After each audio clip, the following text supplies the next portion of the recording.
নমস্কার বন্ধুরা, সংস্কৃত বিদ্যাচর্চা চ্যানেলে আপনাদের সকলকে স্বাগত জানাই। বাংলা থেকে সংস্কৃতে অনুবাদ বিষয়ে আজকে চতুর্দশ পাঠের আলোচনা শুরু করছি। এই পাঠে যে বিষয় নিয়ে আলোচনা করব সেটি হলো অব্যয়। এই অব্যয় শব্দের আলোচনা এর আগেও আমার চ্যানেলে অনেকগুলো ভিডিও রয়েছে।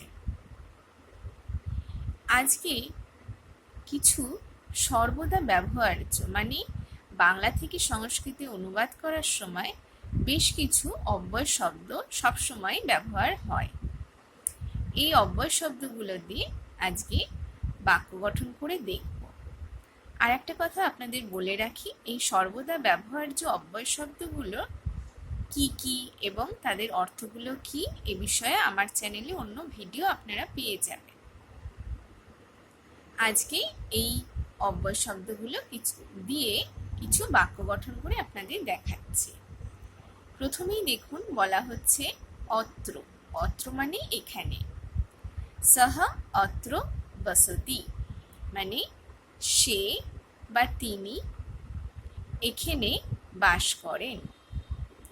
যেহেতু সহ এখানে এক বচনে আছে সেহেতু বসতি এখানে এক বচনে হলো।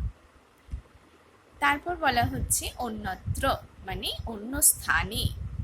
অহম অন্যত্র ন গচ্ছামি মানে অহম মানে আমি, অন্যত্র ন গচ্ছামি মানে অন্য স্থানে যাব না। যেহেতু এখানে অহম হয়েছে সেহেতু গচ্ছামি এরকম হলো। তারপর বলা হচ্ছে যত্র তত্র। আমরা অনেক সময় এই যত্র তত্রকে একসাথেও ব্যবহার করি, আবার কখনো কখনো যত্র আলাদা এবং তত্র আলাদা হিসাবেও ব্যবহার করি। আজকে এখানে যত্র তত্র এরকম বলছি, এর মানে হলো যেখানে সেখানে। যত্র মানে যেখানে এবং তত্র মানে সেখানে। এই যত্র তত্র দিয়ে বাক্য গঠন যেমন তে যত্র তত্র ভ্রমন্তি। তে মানে তাহারা, তাহারা মানে বহু বচনে হচ্ছে তে যত্র তত্র ভ্রমন্তি, তাহারা যেখানে সেখানে ভ্রমণ করছে বা ঘুরে বেড়াচ্ছে। যেহেতু তে বহু বচনে হয়েছে সেহেতু ভ্রমন্তি বহু বচনে হলো। তারপর দেখুন বলা হচ্ছে কুত্র। কুত্র মানে কোথায়। ত্বং কুত্র গচ্ছসি মানে তুমি কোথায় যাচ্ছ।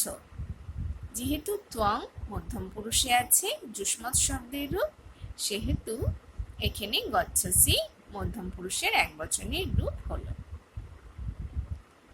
তারপর বলা হচ্ছে সর্বত্র মানে সকল স্থানে।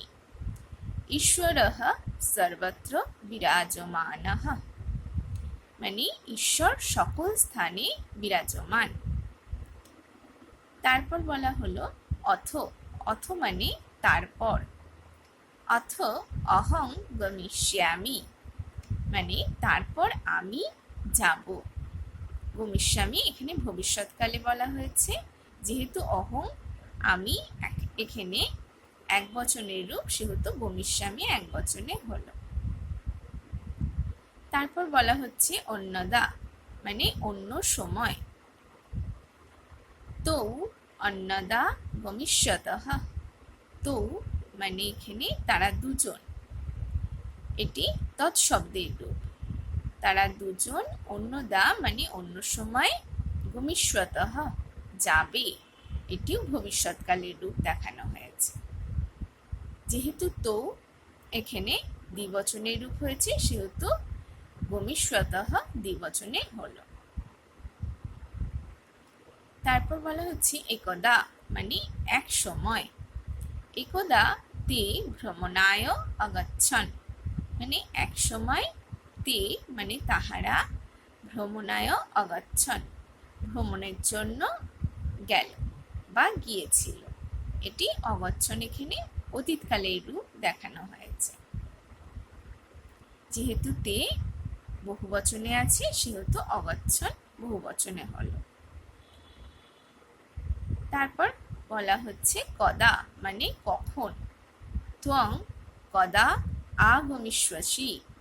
ত্বং মানে তুমি, যুষ্মৎ শব্দের রূপ। কদা কখন, আগমিষ্যসি মানে কখন তুমি আসবে। যেহেতু ত্বং এখানে মধ্যম পুরুষের একবচনের রূপ হয়েছে, সেহেতু আগমিষ্যসিও মধ্যম পুরুষের একবচনের রূপ হয়েছে। আগমিষ্যসি এখানে রিট মানে ভবিষ্যৎকালের রূপ। তারপর বলা হচ্ছে যদা তদা। যদা আর তদা এই কথা দুটোর অর্থ হলো যখন এবং তখন। যদা মানে যখন এবং তদা মানে তখন। সহ যদা পঠতি তদা ন লিখতি মানে সে যখন পড়ে তখন লেখে না। এখানে সহ যেহেতু প্রথম পুরুষের একবচনের রূপ হয়েছে, সেহেতু লিখতীয় এবং পঠতি দুটো ক্রিয়া আছে, দুটো ক্রিয়াতেই একবচনের রূপই হয়েছে। তারপর বলা হলো সদা মানে সর্বদা বা সকল সময়। সদা বা সর্বদা সত্যং ব্রূয়াৎ, সর্বদাই সত্য কথা বলা উচিত। আজকের বিষয়ের আলোচনা তাহলে এই পর্যন্তই। আবার অন্যদিন অন্য কোনো বিষয় নিয়ে আলোচনা করব। আপনারা আপনাদের মতামত অবশ্যই কমেন্টের মাধ্যমে জানাবেন।